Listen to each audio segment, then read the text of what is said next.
Welcome to the Bulwark podcast. This, I promise, is the final podcast of 2020. Good riddance 2020. We have an all-star cast.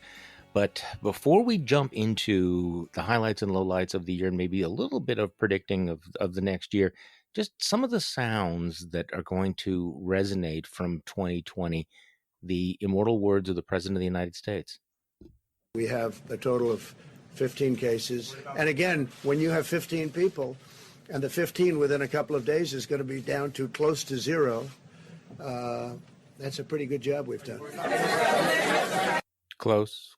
And then, of course, there was we're going to spend a lot of time talking about United States Senators. Ted Cruz made a rock-solid prediction about mid-year 2020 as Ted Cruz. If it ends up that Biden wins in November, I hope he doesn't. I don't think he will. But if he does, I guarantee you the week after the election, suddenly all those Democratic governors, all those Democratic mayors will say, everything's magically better. Go back to work, go back to school. Suddenly the problems are solved. You won't even have to wait for Biden to be sworn in. All they'll need is election day, and suddenly their willingness to just destroy people's lives and livelihoods, they will have accomplished their task. That's wrong. It's cynical, and we shouldn't be a part of it. Yeah, and this wouldn't be complete without Lindsey Graham sharing his insights into American democracy. If Republicans don't challenge and change the U.S. election system, there'll never be another Republican president elected again. President Trump should not concede.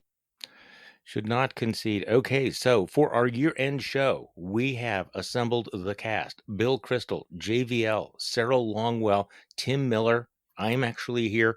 Hey, before we get started, can we talk about Josh Hawley? I'm just going to toss it up. Josh Hawley announcing on Wednesday that he, in fact, would object to the counting of the Electoral College votes. Obviously defying Mitch McConnell. Everybody thought it was going to be Tommy Tuberville, but no, it's going to be Josh Hawley. Who wants to take this ball? I'm going to throw it to Bill. Josh Hawley. Here's our future. This is the Republican Party. Jim Swift and I, before we got on the air, were reminiscing about, and JVL and I, about Josh Hawley, who came to visit me and some of my colleagues at the Weekly Standard around 2010, I'm going to say. He was kind of a moderate Republican, probably a little more moderate than we were. Teddy Roosevelt fan. I think that he wrote a short book on Teddy Roosevelt that had been his master's thesis or something. And he had maybe clerked for the Supreme Court, and, it was very much in the mainstream of enlightened reform conservatism. And here we are a decade later. It kind of says it all. I mean, totally cynical, opportunistic, demagogic, and dangerous, I would say. Tim Miller. Yeah, just phony is the key word. I mean, Josh Hawley is just such a phony. He took a gap year in London to teach at an elite private school. I don't have his bio in front of me. I forget if he was Yale or Harvard. Bill probably knows the difference between the two. Us normies who didn't I think he has such bad character. It must be Yale. It must be Yale, yeah. So I think it was both. I think he's both, actually.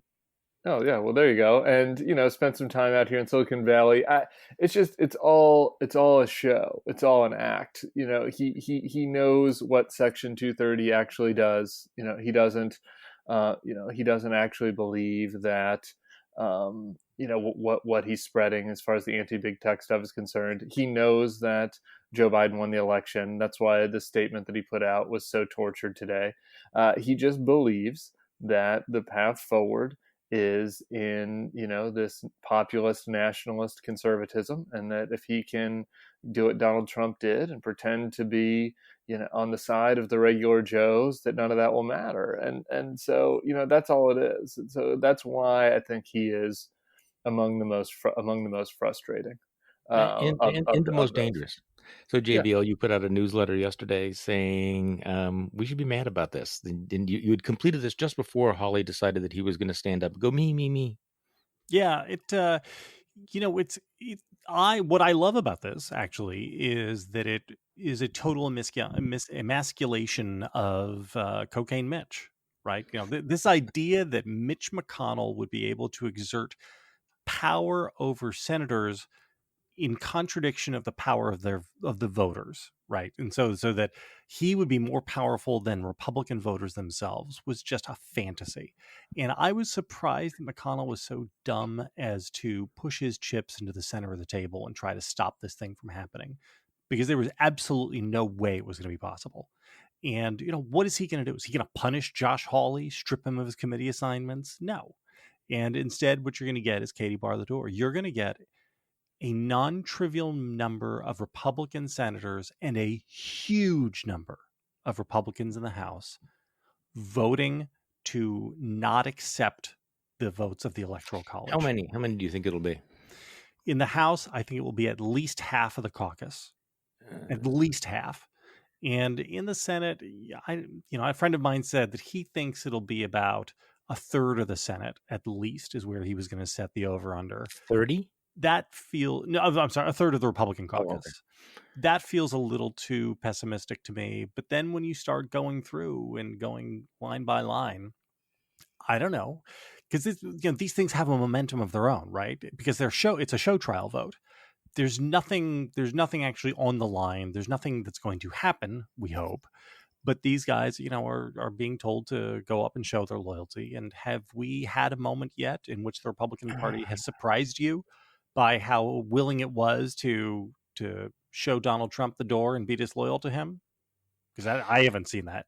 Sarah, yesterday I talked to Adam Kinzinger, Republican congressman from Illinois, and asked him the same question. He thought as many as 100 Republican congressmen would vote to overturn the election or vote against counting the Electoral College votes. I kind of admit, I by this point I shouldn't be shocked, but it kind of turned my stomach. Although the more I thought about it, the more I thought, there's just no bottom for these guys. Well, yeah, I mean, we already have seen 160 vote to overturn the election with that by signing on to that crazy amicus brief in Texas. Did it get that high? 160? Oof. Wasn't that it? Yeah, 165. I think you shorted them 5. Yeah, no, it was an enormous number. One of the things about Hawley's statement that I was thinking about is there's this crazy thing that Republicans have decided is okay, which is that they do this thing where they look back at what the Dems did, things that they condemned the Democrats for doing, that they thought was absolutely wrong, when one or two, nutty Democrats would do something like object. And they use that as the predicate to say that's why it's okay for them to do this. And that is it's one of my least favorite themes of current Republican talking points, which is Democrats did this bad thing, so now we're going to do it too. And that just this point about Josh Hawley in the height of cynicism, where his ambition is far outstripping his judgment. It'd be better if it was a guy like Tommy Tuberville, whose grasp of civics is tenuous, but Hawley knows better. Which means that now, I think we're just going to see one of the most cynical things we've ever seen in American democracy play out. And it is one of the things that's really gross about it is that, and what's his name from Wisconsin, your boy, Charlie, Ron John. At one point, he said something at once about how, remember when we published that article from the local Republican official who did a phone call with him, and off the record, Ron John saying, yeah, of course he lost, whatever, but American institutions are strong and they'll get through this. These guys are all assuming that these institutions will protect themselves while they all do the wrong thing. And it is infuriating. Can I do, while we're on infuriating, can I do one more rant about Hawley? Because while I was listening to you guys, I was stewing. He sent, I don't know if you saw this, but a poor social media intern at Walmart from the main account replied to Hawley's terrible statement saying, you're a sore loser or something. Hawley responds to this, and I pulled it up. He's saying, thanks, Walmart, for your condescension. Now that you've insulted 75 million Americans, will you at least apologize for using slave labor? And then he goes on to attack them for not paying wages enough. So besides the fact that he sounds like Bernie there, I just, how can we get to this place where it is, where you're saying that you're insulting people's intelligence by just acknowledging the reality of who the president of the United States is and not supporting a coup? Like, what is insulting to the American people is pretending like they're too stupid to understand who won the election. Like, what is insulting to the American people is pretending like they're too stupid to see through your game where you play along with the toddler king, as well, because he's throwing a temper tantrum. Tim, 70% of the Republican Party is too stupid to know the real answer to this. I mean, okay, but is that an Hawley insult? is not wrong about that. Right, but is that an insult though? Are we insulting the 75 million people by saying that? Like, is that really like the populist position here? Yeah, I mean, isn't Charlie the one that is insulting them? Are we? I don't understand. We're just saying the facts of what happened. You know how old I am? I can remember when conservatives were against the cancel culture, and you follow Josh Hawley and this sort of this new style. He loves canceling people. The lashing back at American employers and businesses, vilifying them, vaguely threatening government action against them. And so when the left does it, it's cancel culture. When demagogues like Josh Hawley do it, it's what? Populism. Yeah. The Daily Caller tweeted, Walmart's social media person is shaking in their boots. Really? We're gonna start we're gonna get the pitchforks out for the Walmart social media person? Like, how is it different than the Covington Catholic kid? Yeah, well, or the girl who had the 3-second video. Okay, so let's do the year. Should we do the year here, Sarah? Yeah, before we do, I'm just going to fact check us in real time. It was 126 Republicans that voted for it. We're transposing our numbers. Additional 40? No, didn't an additional 40 No, it was originally 106, and then 20 more came on board. Okay, I thought it was. There's only like 190 some Republicans in the House to begin with. So anyway, 126 final number. It's bad enough without making it worse. Okay, so Sarah, I want you to weigh in. Let's do 2020, the year in review. I mean, this is an amazing year. I mean, I understand that everybody thinks this is a big year, but you really have to work hard to come up with a year since 1968 where you had all the things. You had racial unrest, you had a pandemic, you had an economic crisis, you had this election, you had the fight, after the election. So, Sarah, you go first. Pick a defining moment of 2020. Just one moment that you think encapsulates the year. I'm going to go back, and it might not even feel like this was happening this year, but impeachment was going on. Remember that beginning of the year? Oh, no, forgot. That was this year. Yeah, it was. And I think that now I actually should have looked, because in my head, impeachment was still going on. But I can't now remember, as I'm about to say it, when the House vote was, because I was going to say the defining moment for me was when Will Hurd made his speech, and it became clear that there were going to be no Republicans in the House that were going to vote to impeach President Trump. And especially the ones that we sort of counted on to be the rational voices, because that was when I knew things were more or less over. Like, there weren't Republican guardrails anymore. And if I'm missing it, because that happened in 2019, if anybody can fact check me in real time, then I would go with the next step, which is that when Republicans wouldn't allow witnesses in the impeachment trial. Just both of those things. There was this, I had been up until that point, and Bill can vouch for this, really maintained a sense that, look, Republicans are being really bad, but they won't just write this guy a blank check. They will continue to they will uphold their oaths. And I was wrong about that. Okay. JVL, defining moment. For me, it was the moment when Trump laid down the marker about what he was going to do with COVID. So in the earliest days of COVID, the Trumpian posture was, well, this is serious stuff over there, but my buddy President Xi of China, he has got it under control, and it was a serious thing that was happening over there. And when it got here, there was a moment where Trump pivoted to it will all go away like a miracle.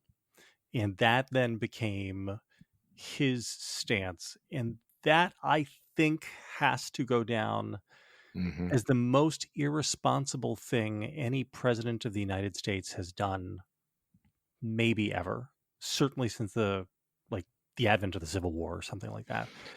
We will have we will be right at or just above 400,000 dead Americans just by the official count, which is almost certainly an undercount. And when we get the forensic accounting of all of this by looking at death tables and all that 2 years from now, that will almost certainly be at least 10% low. But by the time he leaves office, we will have lost 400,000 Americans in 11 months. And I just don't think people really get their head around what that means. I mean, in New Jersey, where I'm from, 1 in 500 people has died from COVID. Not like 1 in 500 people who got it. If you live in New Jersey, there's a 1 in 500 chance that you died from this thing. And this all happened because of the stance he decided to take, where he decided that he was going to choose to make the pandemic into a political issue, and his position was going to be that it isn't a big deal. Bill Kristol, defining moment.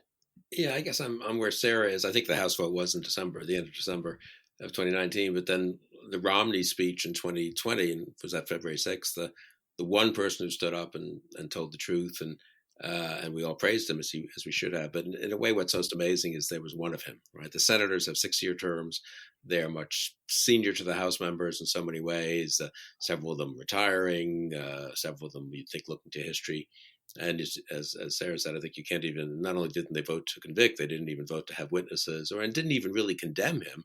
And indeed, more and more of them as the year went on, I think Charlie or JVL pointed this out in a recent newsletter, more and more of them have just bought into the Russia hoax thing. So 2 years ago, it was, look, there were some bad, it's legitimate to investigate it, but they didn't find anything that was, confirmed illegality, and didn't find anything conclusive, so let's move on.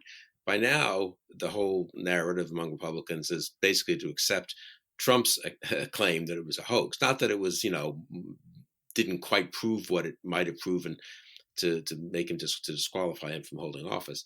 So the collapse of the Republican guardrails, and I always come back to that because much as I loathe Trump and I'm happy he lost, we shouldn't forget that did happen this year.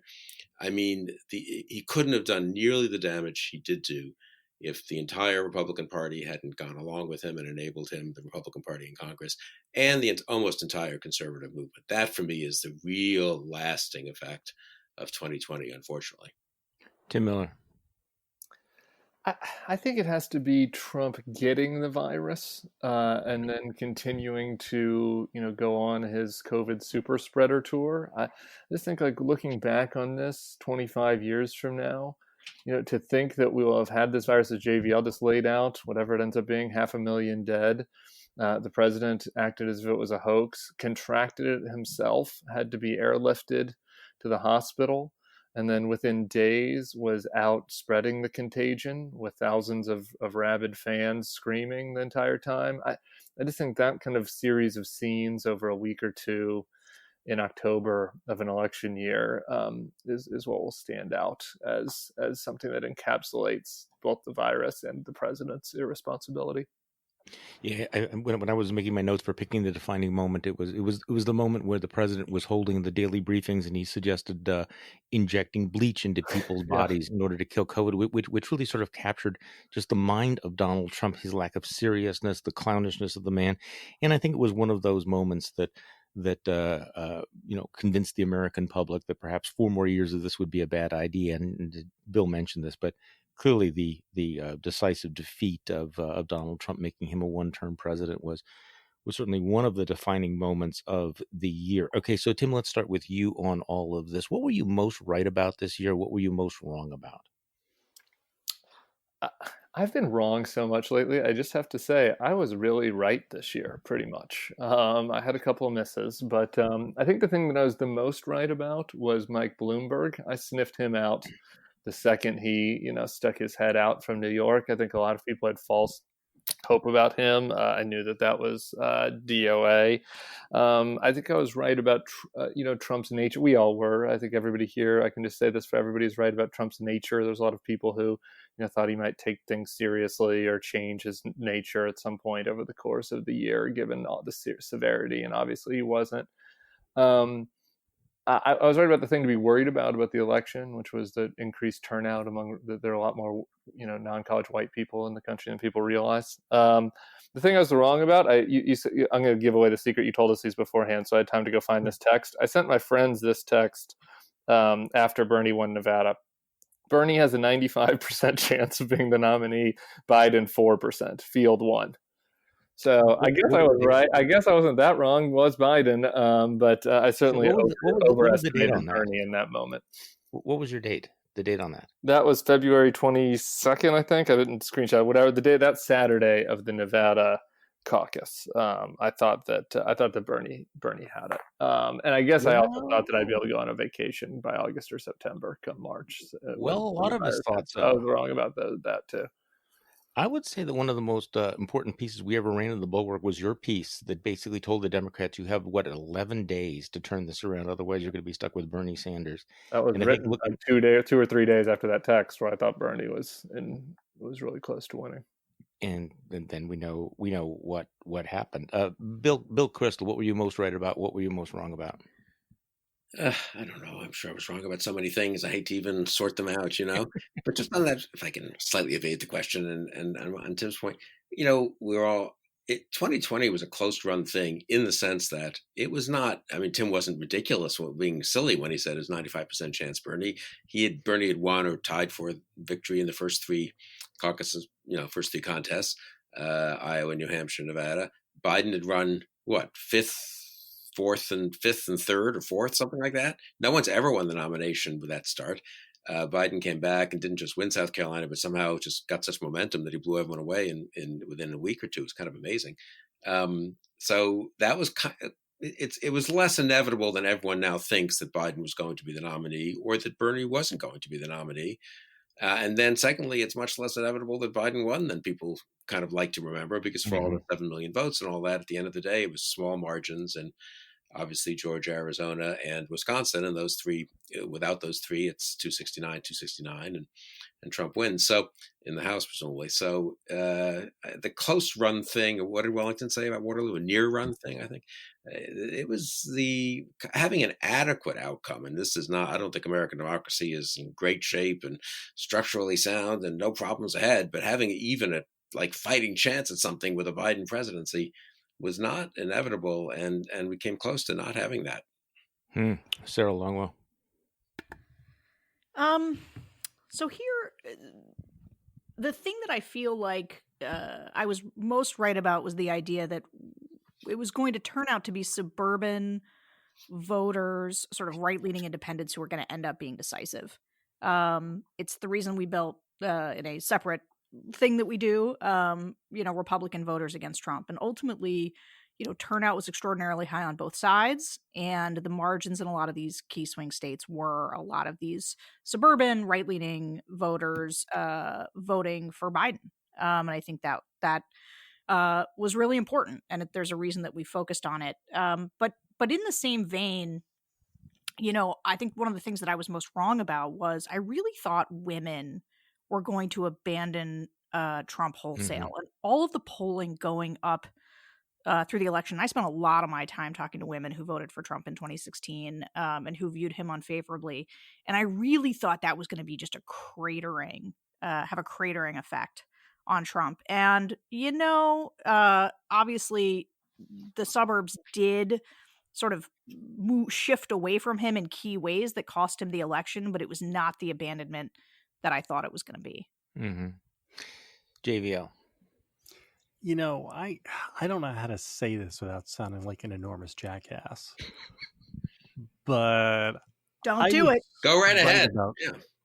Everything in 2020. And if people, I do feel as though, if I could just do my own, if you have been reading my newsletter for the last year, then nothing that has happened came as a surprise to you.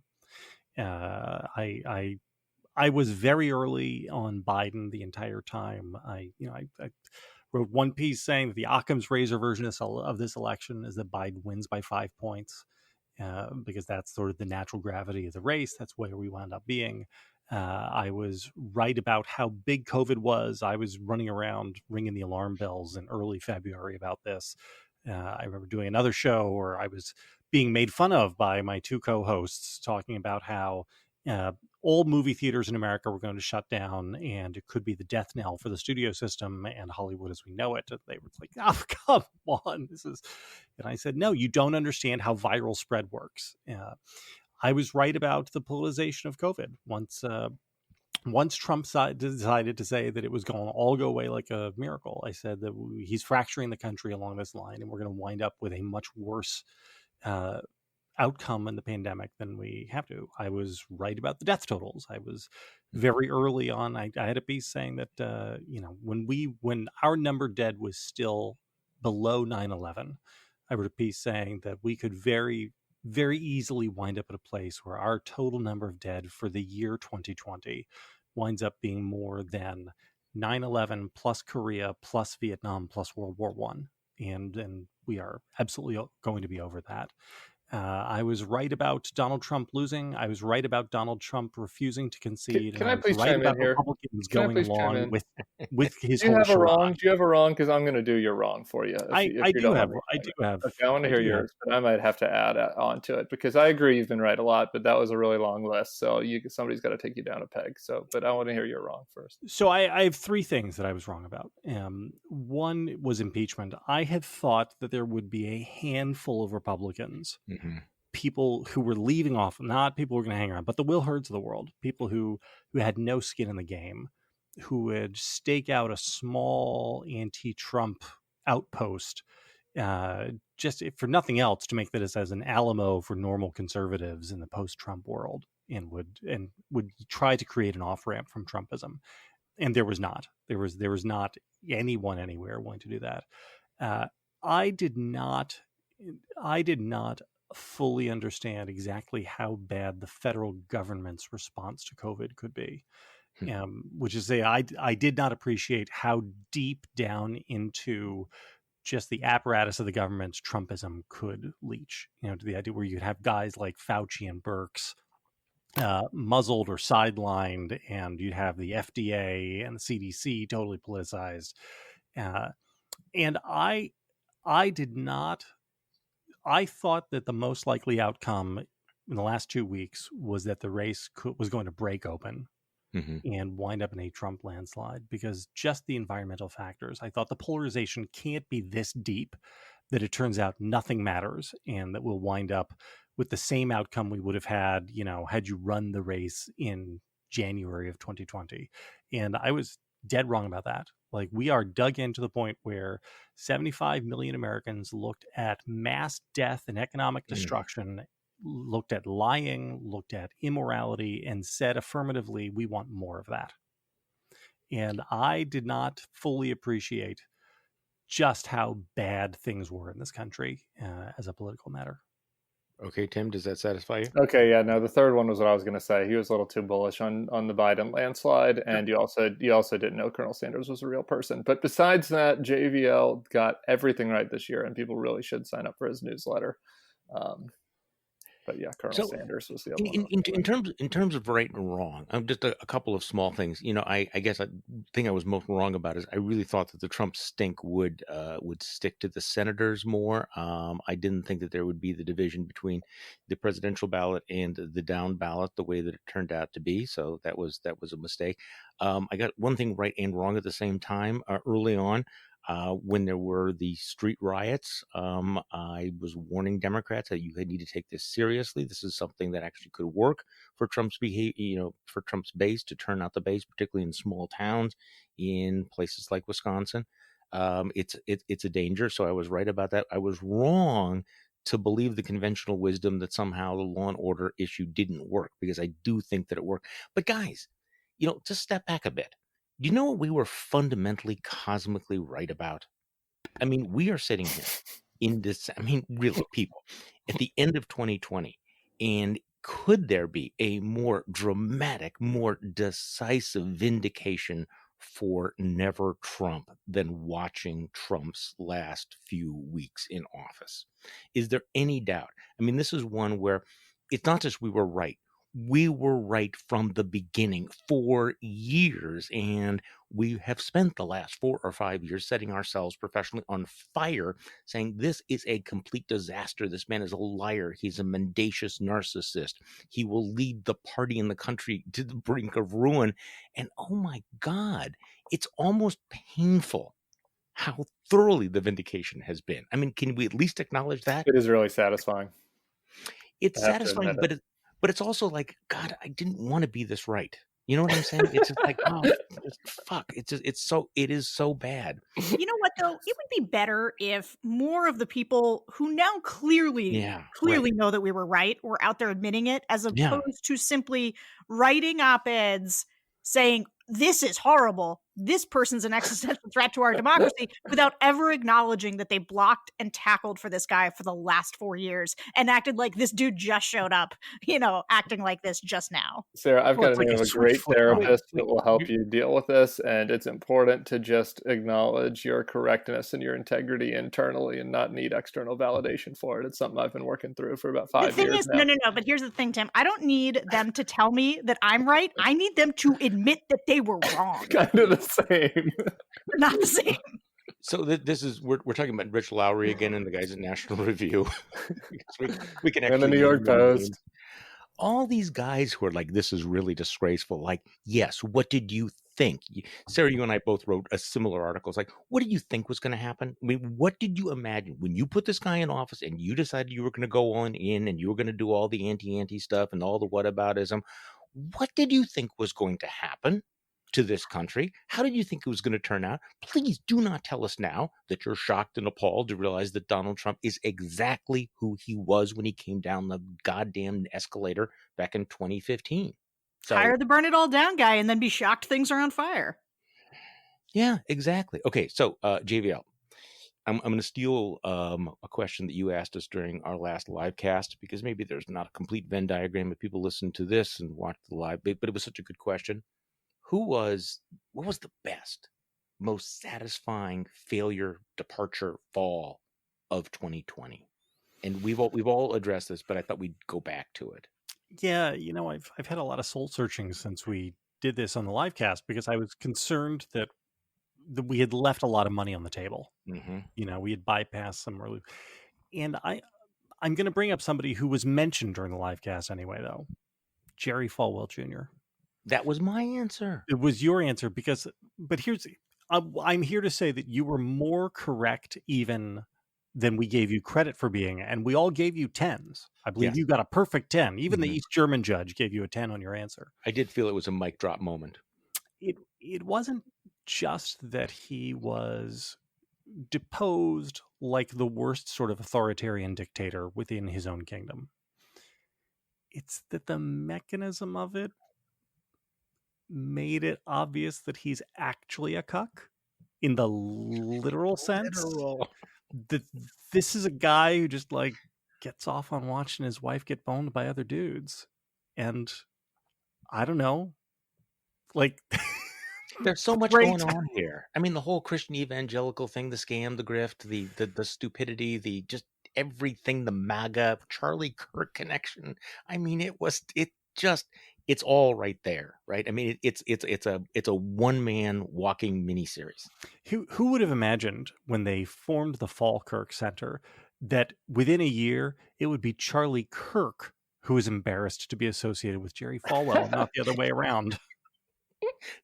That's pretty good. Okay, I've lost track of what the order should be. So I need to go because I don't want somebody to take mine.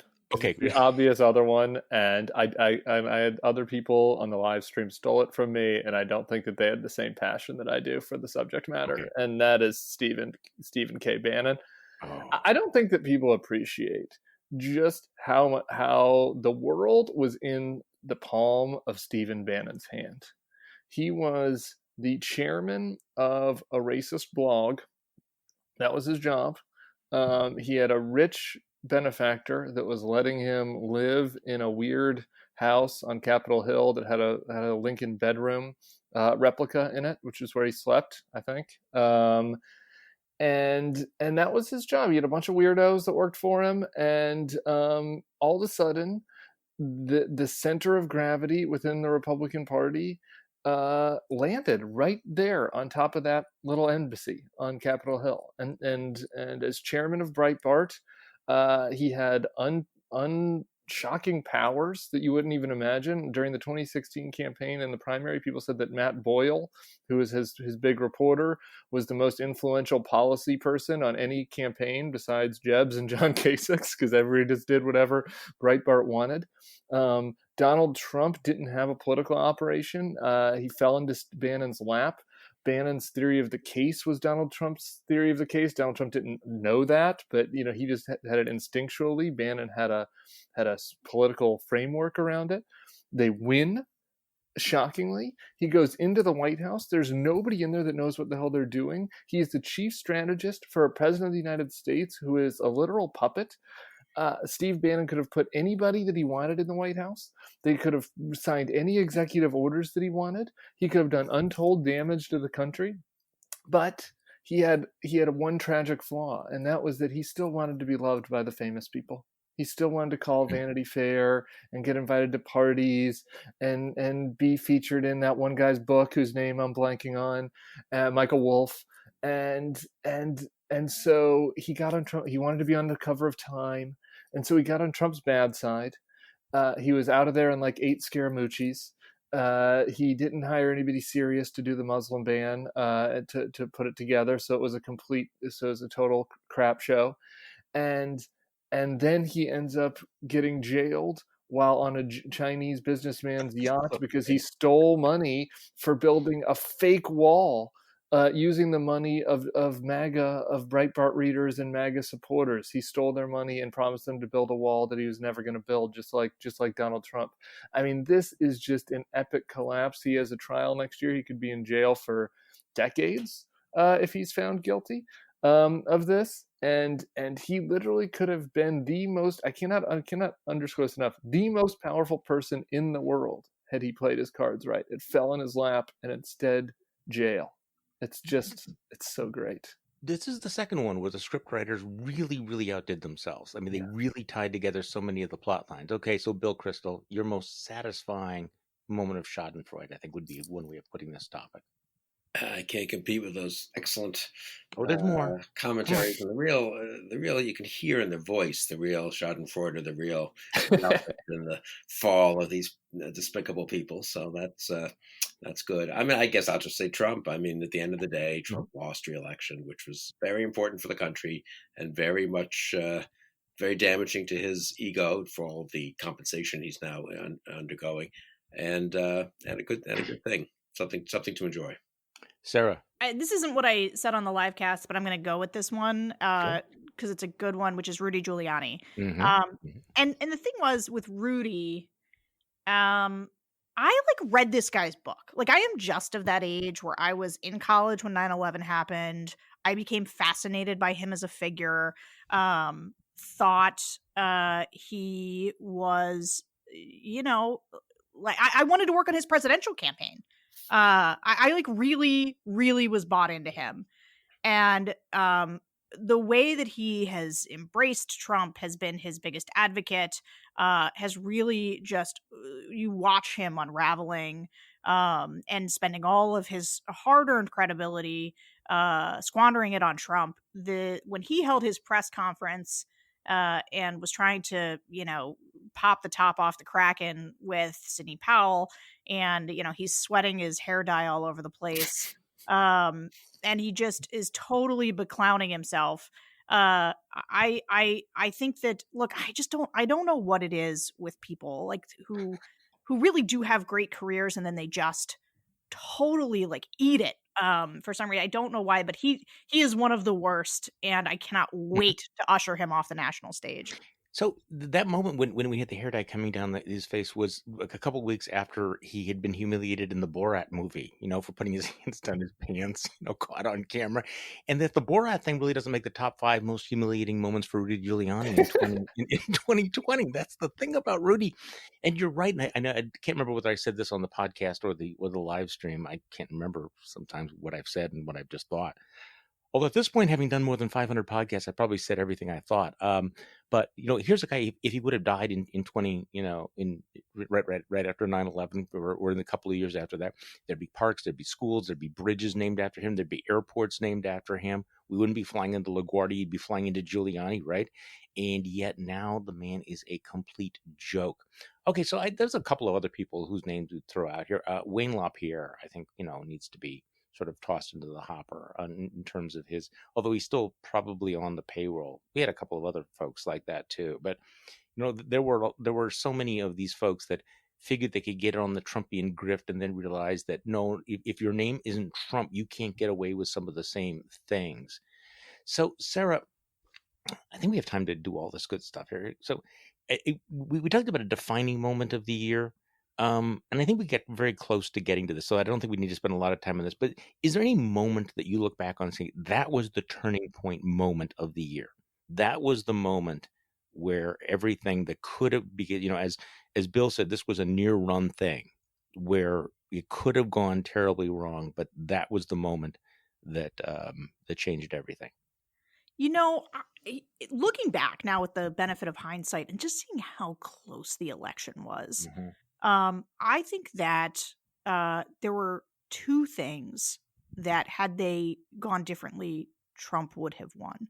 One is if this COVID stimulus package that Trump just held up and then finally signed at the 11th hour had gone through prior, and he'd done the whole checks with his name on it, the Trump bucks thing. I think that could have put him over the edge. The other thing, and this really was something, I'll just never forget how I felt while I was watching it, but it was the first debate where Trump just came out sweaty and crazed and possibly already having COVID, for all we know, because we never got a straight answer about when he got it.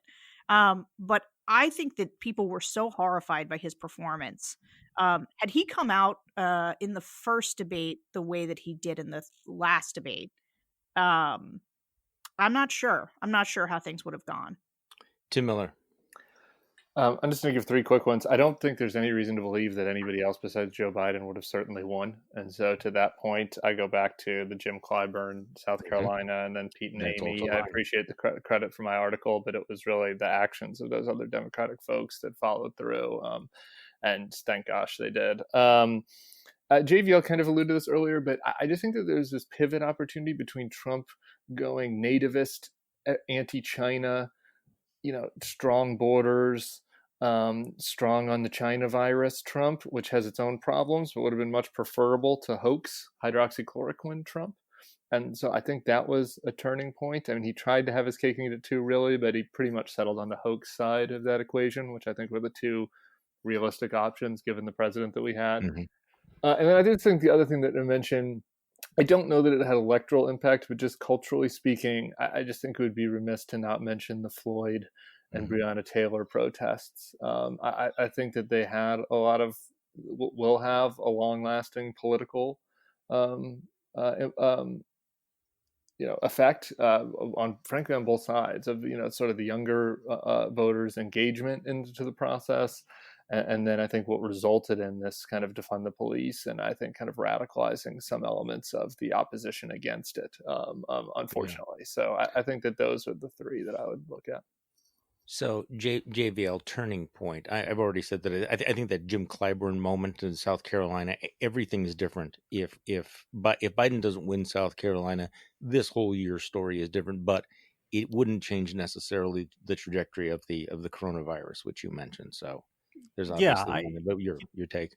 The one thing that I feel like this could wind up being a turning point into the future, but I'm not sure in a good way or a bad way. And that is the way in which the Biden incoming team has absolutely refused to engage in any way on any of the Trump coup attempt stuff. And that decision, which has been, I think, enforced with pretty reasonable levels of discipline all the way up and down the Democratic side of the aisle, they simply don't take the bait on any of this. They don't push back on all of it. They are just letting Trump fight the court system, and maybe that's good. Maybe it's good that it should be Trump versus the law and not Trump versus the Democrats. But the other side of that is that they are allowing uh, they are allowing Republicans writ large to simply be more easily subsumed into the ongoing Trumpism. You see what I'm saying? So the Biden is at one point he's trying to lower the temperature. Clearly, he's trying to not have there be long-term divisions, and that's important, I think.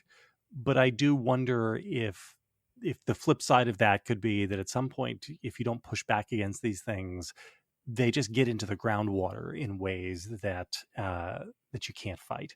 So Yeah, I don't know if it's good or bad, and maybe it won't have anything to do with anything, 12 months from now. But it feels to me kind of important that Biden has made that decision, and also non-obvious that he would have decided to do it this way.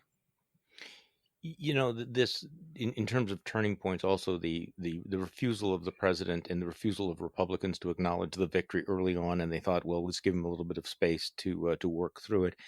That's going to be one of those decisions that's going to have consequences for it, not just 12 months from now, but maybe 12 years from now. And I'm not sure that we fully know how deep the damage is going to go. Okay, so Bill, I think this will be our last 2020 question, though. So what was the turning point for you?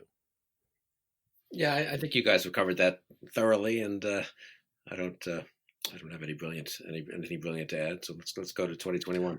Okay, so we'll start with you, Bill. So this is the big question. 2020, I think, was just a terrible year for just the world, despite certain people on Twitter saying, "Hey, it wasn't so bad." I mean, most people, the ones that didn't actually die or lose their jobs or had their homes burned down or anything, all they missed were a few vacations. It was a horrific year.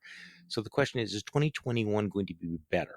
And this is sort of the vehicle for how is Biden going to do? How easy is it going to be to crawl out of this hole that we're in? So, Bill, what does your crystal ball tell you about 2021? I think it'll be better than 2020.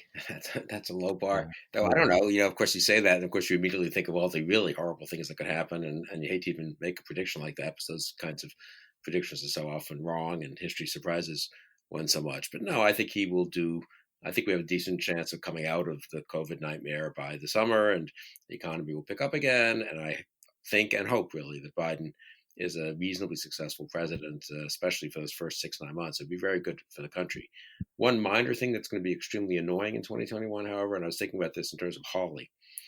So Hawley will not get, I'd be sort of surprised if he gets a majority of House Republicans, but he's not going to get a majority of Senate Republicans. So let's just say half the Republican conference doesn't vote with Hawley, assuming he does push it through to a real vote, which he's sort of cagey on in his statement. The Democrats didn't ever get an actual, there hasn't been a recorded vote on this since 1876, to my knowledge. Mm-hmm. He could withdraw, he could raise an objection or withdraw, he may have all kinds of cutesy things. So maybe he's digging himself in, he's going to have a vote. Anyway, half the Republicans are going to vote against it. And all the kind of anti-Trump, sort of accommodating Republicans who want to pretend Trump didn't exist and we're moving on are going to say, see, the party's pretty healthy. Mitch McConnell didn't vote to overturn the election. A lot of the House leadership, some of the House leadership, Liz Cheney didn't vote that way. And suddenly all the acquiescence, all the enabling, all the endorsing of Trump for re-election is going to be, go right down the memory hole. It's going to be forgotten, and they're all going to try to pretend that basically things are okay in the Republican Party. There are some of those wackos like Hawley. We're not quite for them, maybe, but there's the Nikki Haley side of it. So for those of us who would like a little more accountability for what happened, not for the sake of revenge simply, or for the sake even of the historical record simply, but because going forward it's kind of important, we would think. I don't think we're going to be happy with that. I think actually weirdly the Hawley thing will help kind of whitewash almost the behavior of those Republicans who don't go all the way with Hawley. Okay, so JVL, I want to just sort of pick up on what you were saying. The Biden folks have decided they want to lower the temperature. They don't want to fight back. So in 2021, part of my looking ahead of the year is Joe Biden reading the situation correctly? Is he going to be able to sustain hey, I can work with these guys, we can compromise. So what if they don't think I'm a legitimate president? I can still get things done. I can still, ignore the worst, most egregious abuses. So give me your sense. I know that it's not your normal, default setting to be optimistic, but how will 2021 be better than 2020? And if so, how? There are ways in which it should be better. The vaccine distribution will go better than it has been. That's been an absolute scandal that we've barely even talked about. The overall handling of the pandemic will be better. That will in itself cause an economic uptick. There'll be more economic activity. So people who have really been hurt in the service sector will wind up getting jobs back. That's very helpful, I think. But what concerns me is that this is a government problem. I mean, so the destruction caused by the pandemic was in a very large, not all, but in very large part, either caused by or exacerbated by the actions and decisions of the federal government. Our government did this to America, and bailing us out and getting us back onto our feet is in part the responsibility of the government. They made this mess. They need to help clean it up. It is not clear to me how, if Donald Trump is out there holding rallies and demanding that Republicans vote this way or that way for him and attempting to run a shadow government, it's not clear to me that our government will be able to function as intended with a legislature and an executive and a judicial branch. And I don't know what the solution is to that, except that eventually Biden would have to lean more in towards executive power, which he doesn't want to do, and which I think most smart people don't want him to do either, because part of the problem is that we've had too much executive power. It just seems to me that the long term, what we will see in 2021, we'll see some very good things, hopefully, but we will also start to get a sense of just how deep the long-term damage goes from Trumpism. And it will, the full bill from the last 4 years will start to come due. And I expect us to decide in retrospect that we had underestimated how much damage Trump was doing to our political organization. Sarah. Uplifting. Yeah. Well, yeah. I mean, and I agree to some extent with JVL that the damage has been enormous, whether it's to our faith in institutions, our trust in one another. I mean, it is, we probably haven't, it's been such a whiplash time, 4 years, that the full accounting hasn't been done. That being said, I am constantly bullish on 2021, if for no other reason than, we're at the bottom of the hole, and I believe we're going to start digging out, which means everything is up. It's all upside after a year this bad. And I think that Biden is uniquely suited for the time and the situation that we find ourselves in. And I believe that his heart is in the right place, and that he is, I am, whether the calculation is exactly correct or not, I am actually quite admire the way that Biden has handled just about everything. And I think he is going to continue to sort of doggedly try to work with these Republicans. And one of the things that JVL and I argue about this a lot, but something that I think gets underestimated in terms of like Trump's hold on the party long term, is that I think that people forget how much a bunch of these Republicans hate Donald Trump, deeply, deeply loathe him. That doesn't mean that that doesn't cast their cynicism in a completely in a more horrific light, because it does. But we've known this all along. How many of them waited for Trump to fall more as time goes on, for there to be more investigations, that without the immunity that being president presents him, we just see more and more distance being put between people who were ready to put distance between themselves and Trump. And they can do some of that by working with a guy like Biden, who most of them like personally, or lots of them do. And so I have this optimism around the idea that there can be some forward motion, and that we will at the very least be digging ourselves out of that hole. And I also get the sense that the economy is going to snap back, that there's just sort of a lot of pent up demand out there, that people are just waiting to get back to normal. And also, look, I mean, the best part about, having, hitting your head, with a hammer is how good it feels when you stop doing it. And 2021 is going to be the year we stop hitting ourselves in the head with a hammer all the time. So Tim Miller, are you optimistic about 2021? Will it be better than 2020? I know I the mean, bars.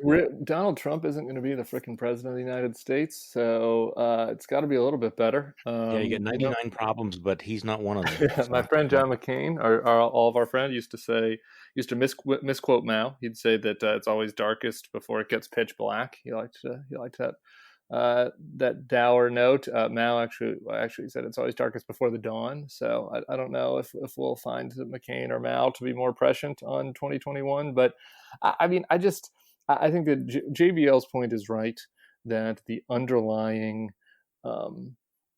a lot of the underlying elements that brought about why 2016 to 2020 was so bad haven't gone anywhere, and in fact have gotten worse. And so I don't expect, that we will have a, snap back to Candyland in 2021. But, Donald Trump going away and knocking on wood vigorously, hopefully the novel coronavirus going away, is going to, I think, lead to,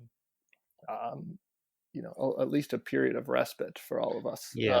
And so, I hope that we can recognize that and not become addicted to, the terribleness, which I think is a risk. Yeah, the terribleness is still out there, and in all of the bad things that have been happening, they're still sort of, they're still there in terms of, our divisions, in terms of the bullshit, in terms of the Republican Party. But you know what? 2021 is going to begin with the month of January. January begins with the latest defeat. Donald Trump will lose the presidential election again, what is about the 15th time. And then on January 20th, he will cease to be the president. Joe Biden will become the president. So there's that. The vaccine is coming online. I think there's a lot of reason to think that 2021 will be substantially better. But the one thing that we've learned is that, predictions are tough. And no, I don't think that we're going to get back to Candyland. I don't think the Republican Party snaps back to rationality. But look, guys, considering how tough this year has been, realizing that we're going into a year in which Donald Trump ceases to be president of the United States, we need to do a mini victory lap, just a little bit of a victory lap. Don't you think, folks? Just a little bit. I agree with that, Charlie. And I it. just want to, yeah, and I just want to say that when you said, everybody set their careers on fire, like, it's true that everybody took a big risk and, by just refusing to kind of do the thing that so many other people did with the kind of fence riding anti thing.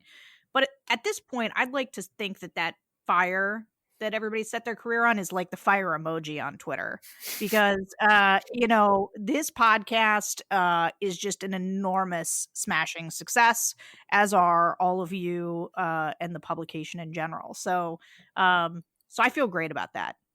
So that is a great note to end 2020 on, unless somebody else wants to weigh in. I think that we ought to let Sarah put that period in the awful, terrible, terrible year that we've survived and triumphed in. And I think that, look, we've had our setbacks and disappointments, and our souls have been crushed. But I do think that we ought to just, again, as we go into the new year, take a deep breath. You know what? Some things have changed. We've won some big ones, and it's been a real pleasure to be associated with all of you. A great year for the Bulwark, just a fantastic year. Next year will be even better. So Bill Kristol, JVL, Sarah Longwell, Tim Miller, thank you so much for joining me. Thanks, Charlie. Thanks, Charlie. And Happy New Year to all of you. Thank you for listening to the Bulwark podcast. Thank you for subscribing to Bulwark Plus. Thank you for reading our stuff. Thank you for keeping the faith in 2020. Have a Happy New Year.